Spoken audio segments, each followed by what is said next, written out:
ഈ പലസ്തീനിൽ ഇസ്രയേൽ തുടർച്ചയായിട്ട് നടത്തുന്ന ആക്രമണം ഏതാണ്ട് 24-25 മാസത്തോളം ഇപ്പോൾ ആയിട്ട് 2 വർഷത്തിന് മേലെയായി.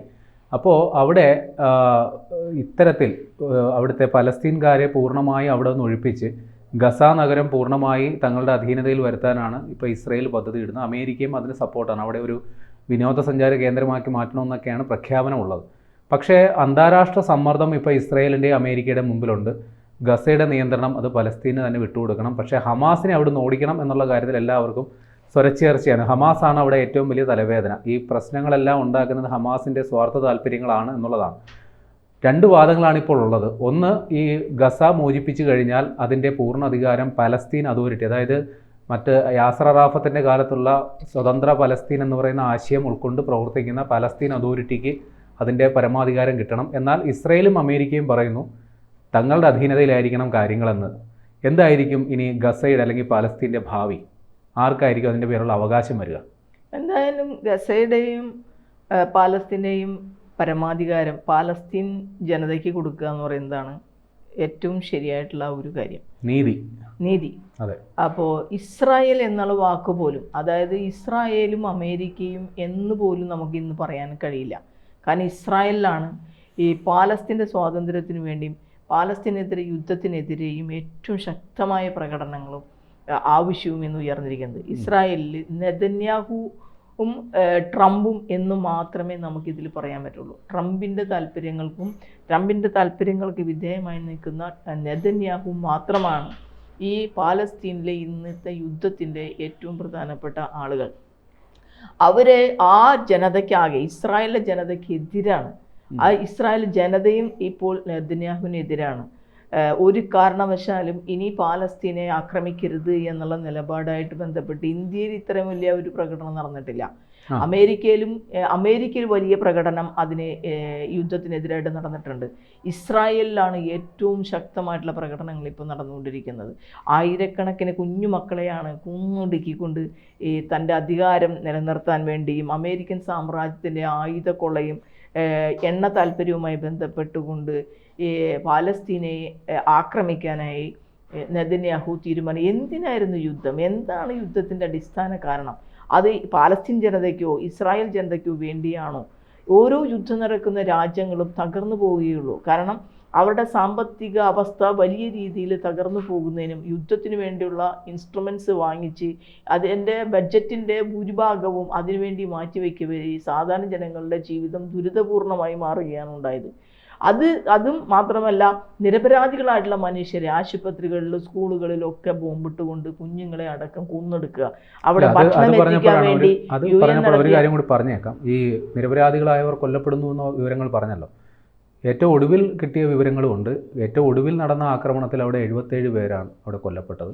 77 പേരെന്ന് പറഞ്ഞതൊക്കെ ചെറിയ കണക്കാണ്. അല്ല, അത് മൊത്തം എടുക്കുമ്പോൾ ഏതാണ്ട് 67,000-ഓളം പേർ, ഔദ്യോഗിക കണക്ക് 67,000-ഓളം പേർ ഇതുവരെ മരിച്ചു വീണിട്ടുണ്ട് എന്നുള്ള കണക്ക് വരുന്നു. ഇപ്പോൾ ഹമാസ് നടത്തുന്ന പ്രവർത്തനങ്ങളെ സംബന്ധിച്ച് എന്തുകൊണ്ട് ഹമാസ് എന്ന് പറയുന്ന ഒരു ചോദ്യം അവിടെയുണ്ട്. എന്തുകൊണ്ട് നമ്മുടെ ജമ്മു കാശ്മീരിലെ തീവ്രവാദികൾ ഉണ്ടായി? അതായത് ഭരണകൂട ഭീകരത അതിഭീകരമായി മാറുമ്പോൾ അതിനെതിരായിട്ടുള്ള തീവ്രവാദ ഗ്രൂപ്പുകൾ എന്ന നിലയിൽ സ്വമേധയാ ആളുകൾ സംഘടിക്കും. കാരണം അങ്ങനെ വരുമ്പോൾ പാലസ്തീനിലെ ഇപ്പം നിങ്ങൾ പറയുന്ന ഇവ 2 കാര്യങ്ങളാണ് അതിലുണ്ടാവുക. പാലസ്തീനിൽ നിങ്ങൾ പറയുന്ന നമ്മൾ ക്യൂബ എടുക്കുമ്പോൾ ക്യൂബയിൽ വിപ്ലവം നടക്കുന്ന സ്ഥാനത്ത് ആരാണ് നടത്തിയത്? അത് ചെഗുവേരയുടെ കാലത്ത് ചെഗുവേരയും ഫിഡൽ കാസ്ട്രോയും അടക്കമുള്ള ആളുകൾ അവർ സായുധ കലാപമാണ് നടത്തുന്നത്.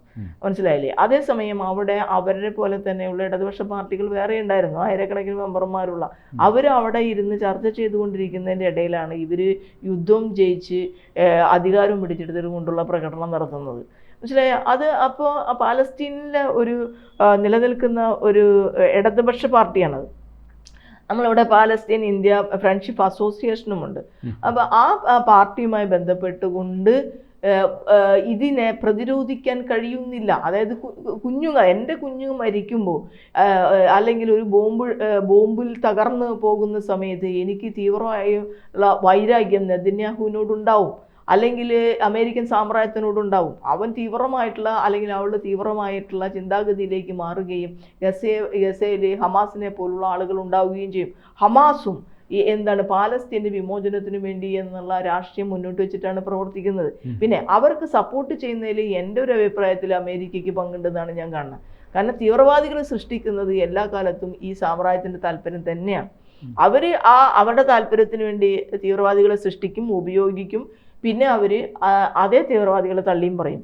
ഇതാണ് ലോകത്താകെ ഹമാസിനെ കുറിച്ച് വന്ന വാർത്തകൾ. ഈ യാസർ അറാഫത്തിന്റെ കാലത്ത് സ്വതന്ത്ര ഫലസ്തീൻ എന്ന തരത്തിൽ ഒരു വിപ്ലവ പ്രസ്ഥാനം അല്ലെങ്കിൽ ഒരു സമര മുഖത്തായിരുന്നു. ഈ ആക്രമണത്തെക്കാൾ ഉപരി അവരൊരു സമരമുഖത്തിലായിരുന്നു. പക്ഷെ സമാധാനപരമായിട്ടുള്ള സമരമായിരുന്നു. ഹമാസിന്റെ കാലത്ത് അവർ തീവ്രവാദ ആശയങ്ങളിലേക്ക് മാറി, സ്വത്ത് സമ്പാദനത്തിലേക്ക് പോയി. വലിയ രീതിയിൽ അവർക്ക് വിദേശ സഹായം കിട്ടുന്നു. അതിന്റെ ഇപ്പൊ ഇറാൻ അടക്കമുള്ള സ്വാഭാവികമാണ്. കാരണം ഈ രാജ്യത്തെ സാധാരണക്കാരായിട്ടുള്ള മനുഷ്യരെ കൊന്നൊടുത്തി ഈ പാലസ്തീനെ പിടിച്ചെടുക്കാനായിട്ട് സാമ്രാജ്യത്വ ശക്തികൾ വരുന്ന സമയത്ത് അവരോട് സപ്പോർട്ട് ചെയ്യുന്ന ഇറാൻ അടക്കമുള്ള രാജ്യങ്ങളിൽ നിന്ന് ഒരു സാമ്പത്തിക സഹായം സ്വീകരിച്ചുകൊണ്ട് പാലസ്തീൻ്റെ നിലനിൽപ്പിന് വേണ്ടി പോരാടുക എന്നുള്ള ആശയം തന്നെയായിരിക്കും ഹമാസിനുള്ളത്. അപ്പൊ അത് ഹമാസ് ചെയ്യുന്നത് യഥാർത്ഥത്തിൽ പാലസ്തീൻ്റെ വിമോചന പോരാട്ടം തന്നെയാണ് എന്ന് ഹമാസുകാർക്ക് പറയാൻ കഴിയും.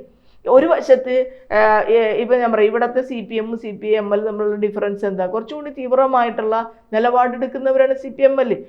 CPM എന്ന് പറഞ്ഞാൽ നിലനിൽക്കുന്ന വ്യവസ്ഥയ്ക്ക് ഉള്ളിൽ നിന്നുകൊണ്ടാണ് അവരിപ്പോൾ ഈ വർക്ക് ചെയ്തുകൊണ്ടിരിക്കുന്നത്.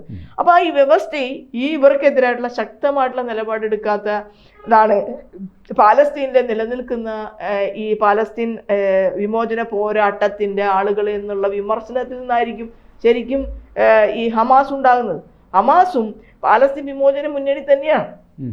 അപ്പോൾ അവര് എന്തിന് പ്രശ്നം വെച്ചിട്ടുണ്ടെങ്കിൽ പാലസ്തീനെ ഇസ്രായേലിന്റെ ഭാഗമാക്കി മാറ്റുന്നതിന് വേണ്ടിയിട്ട് നെതന്യാഹു നടത്തിയ കൃത്രിമമായിട്ടുള്ള കളികളാണ് യഥാർത്ഥത്തിൽ ഈ യുദ്ധത്തിൻ്റെയും ഹമാസിന്റെ പിറവിക്കും കാരണം. അതാണല്ലോ പ്രധാനപ്പെട്ട കാര്യം. എന്തുകൊണ്ട് ഇസ്രായേലിലെ തന്നെ ജനങ്ങളും ലോകത്ത് മുഴുവൻ മനുഷ്യരും, ഇന്ത്യയിൽ മാത്രമാണ് അത് നടക്കാത്തത്. കാരണം നേരത്തെ പാലസ്തീൻ ജനതയോടൊപ്പം യാസർ അറാഫത്തിനോടൊപ്പം നിന്ന ഒരു രാജ്യമാണ് ഇന്ത്യ എന്ന് പറയുന്നത്. പക്ഷേ ഈ BJP സർക്കാരിൻ്റെ കാലത്ത് അത് ഇസ്രായേലിൻ്റെ കൂടെയാണ് നിന്നത്. പക്ഷേ ഇന്ന് ലോകം മുഴുവൻ ഇസ്രായേലിനെതിരായിട്ട് മാറുമ്പോൾ അതിൻ്റെ ശത്രുത ഇന്ത്യയിലേക്കും വരികയാണ്. പാലസ്തീൻ എന്താ പ്രശ്നം? ഇന്ത്യയിലെ സ്വാതന്ത്ര്യ സമരം നടന്നതുപോലെ തന്നെ പാലസ്തീൻ ജനത നടത്തുന്ന സ്വാതന്ത്ര്യ സമര പോരാട്ടത്തിന് ഇന്ത്യ സ്വാതന്ത്ര്യം കിട്ടിയതിന് ശേഷം ഇന്ത്യയിലെ ഭരണാധികാരികൾ അത്തരത്തിലുള്ള സ്വന്തം രാജ്യത്തിൻ്റെ സ്വാതന്ത്ര്യ പ്രക്ഷോഭങ്ങൾ നടത്തുന്ന ജനതയ്ക്ക് ഐക്യദാർഢ്യം പ്രഖ്യാപിച്ചിരുന്നു. ഈ ഇന്ദിരാഗാന്ധിയുടെ കാലത്തൊക്കെ യാസർ അറാഫത്ത് ഇവിടെ വന്ന് നമ്മളുമായി ഏറ്റവും നല്ല ബന്ധം ഉണ്ടാക്കിക്കൊണ്ടിരുന്ന ആളുകളാണ്. പാലസ്തീൻ ജനതയെ സംബന്ധിച്ച് അവർക്ക് അവരുടെ രാജ്യത്തിൻ്റെ സ്വതന്ത്രമായ ഒരു രാജ്യം, പരമാധികാര രാജ്യം ഉണ്ടാവുക എന്നുള്ളത് പ്രധാനം. ഇപ്പൊ 67, നിങ്ങൾ പറഞ്ഞ കണക്കനുസരിച്ച് തന്നെ 67,000 സാധാരണ സിവിലിയൻസിനെ കൊന്നൊടുക്കിക്കൊണ്ട് നെതന്യാഹു എന്ത് നേടി? അമേരിക്കൻ സാമ്രാജ്യത്വം എന്ത് നേടി എന്നുള്ളത് ഇസ്രായേൽ ജനത തന്നെ ചോദിച്ചുകൊണ്ടിരിക്കുകയാണ്. എന്ത് നമ്മൾ നേടി എന്ന് പറയുന്ന ഒരു കാര്യം. ഇന്നിപ്പോൾ സമാധാന ചർച്ചകൾ നടത്തുന്ന UN-ഉമായിട്ട് അവർ സഹകരിക്കുന്നില്ല. സമാധാനം വേണമെന്ന് പറയുന്ന അറേബ്യൻ രാജ്യങ്ങളുമായിട്ട് ഇപ്പോൾ ഇന്നൊരു പ്രധാനമന്ത്രി, ഒരു അറേബ്യൻ രാജ്യത്തെ ഒരു പ്രധാനമന്ത്രി ഇന്ന് കൊല ചെയ്യപ്പെട്ടിട്ടുണ്ട്.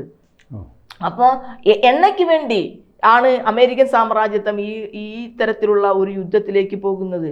ഈ ഇറാൻ അടക്കം അല്ലെങ്കിൽ അറേബ്യൻ രാജ്യങ്ങളുമായിട്ട് സൗദി അറേബ്യ അടക്കമുള്ള രാജ്യങ്ങളുമായി വ്യാപാര കരാറുണ്ടാക്കി അതിൽ നിന്ന് എണ്ണ വാങ്ങിച്ച് ലോകത്ത് മുഴുവൻ ഡോളറിന് ഈ എണ്ണ വിറ്റ് അതിൻ്റെ കൺട്രോൾ സ്വന്തം കയ്യിലിരുന്നാണ് ലോകത്തിൻ്റെ സാമ്രാജ്യത്വം എന്ന നിലയിൽ, ലോകത്തിൻ്റെ തന്നെ വലിയേട്ടൻ എന്ന നിലയിൽ അമേരിക്ക കളിച്ചുകൊണ്ടിരുന്നത്.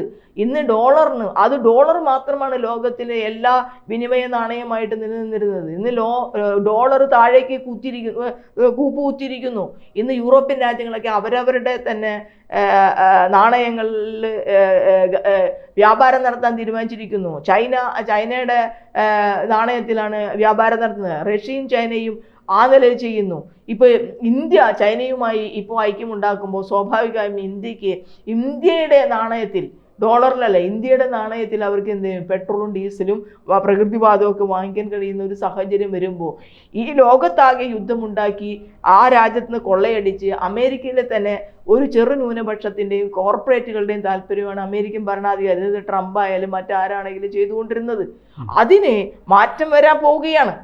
ആ മാറ്റത്തിൻ്റെ ഒരു ഭാഗമായിട്ട് തന്നെയാണ് ഇപ്പോൾ നമ്മുടെ പ്രധാനമന്ത്രി യഥാർത്ഥത്തിൽ പാലസ്തീനെതിരായിട്ട് ഇസ്രായേലിൻ്റെ കൂടെയും അമേരിക്കയുടെ കൂടെയും നിൽക്കുന്ന നമ്മുടെ പ്രധാനമന്ത്രി, ചൈനയ്ക്കെതിരെ ഏറ്റവും കൂടുതൽ വർത്തമാനം പറഞ്ഞുകൊണ്ട് നമ്മുടെ പ്രധാനമന്ത്രി ഇന്ന് അംബാനിയുടെ താല്പര്യമായിട്ട് ബന്ധപ്പെട്ട് റഷ്യയും ചൈനയുമായിട്ടുള്ള ഈ ഐക്യചേരിയിലേക്ക് മാറുന്നത് ലോകത്തിൻ്റെ ശാക്തിക ശക്തികളിൽ വലിയ മാറ്റം വരുത്താനായിട്ട് പോവുകയാണ്. ട്രേഡ് യുദ്ധം എന്ന് പറയുന്നതിൽ ചൈനയുടെ നിശബ്ദമായിട്ടുള്ള ആ ട്രേഡ് യുദ്ധത്തിലേക്ക് മാറാതിരിക്കാൻ നിലനിൽപ്പിന് വേണ്ടി ഒരു രാജ്യത്തിനും കഴിയാത്ത സാഹചര്യം ഉണ്ടായിരിക്കുന്നു. തീർച്ചയായിട്ടും അതിലേ പോകും.